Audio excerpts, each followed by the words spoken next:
నాగచైతన్య హీరోగా నటించిన సవ్యసాచి సినిమాతో తెలుగు ప్రేక్షకులకు పరిచయమైన నిధి అగర్వాల్ ఆ తర్వాత మిస్టర్ మజ్ను సినిమాలో కూడా నటించింది. కానీ అంతగా మంచి హిట్ ను అందుకోలేకపోయింది.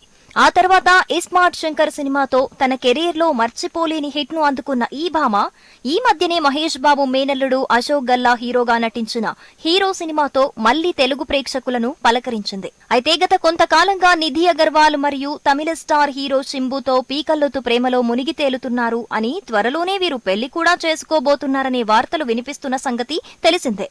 వీరిద్దరూ కలిసి ఈశ్వరన్ అనే ఒక తమిళ సినిమాలో నటించారు. సుచిందన్ దర్శకత్వం వహించిన ఈ సినిమా షూటింగ్ సమయంలో వీరిద్దరి మధ్య స్నేహం ప్రేమగా మారిందని, గత కొద్ది కాలంగా వీరిద్దరూ ఒకే ఇంట్లో సహజీవనం చేస్తున్నారని ఇండస్ట్రీ వర్గాల బోగట్ట. కొందరైతే వీరు ఈ ఏడాది పెళ్లిపీటలు ఎక్కనున్నారని, అతి త్వరలోనే వివాహ తేదీని ప్రకటించనున్నారని అంటున్నారు. ఈ విషయంలో నిజానిజాలు తెలియాలంటే మరికొద్ది రోజులు ఆగాల్సిందే. మరోవైపు మానాడు సినిమాతో ఈ మధ్యనే శింబు సూపర్ హిట్ అందుకోగా, నిధి అగర్వాల్ ప్రస్తుతం పవన్ కళ్యాణ్ హీరోగా నటిస్తున్న హరిహర వీరమల్లు సినిమాతో బిజీగా ఉంది.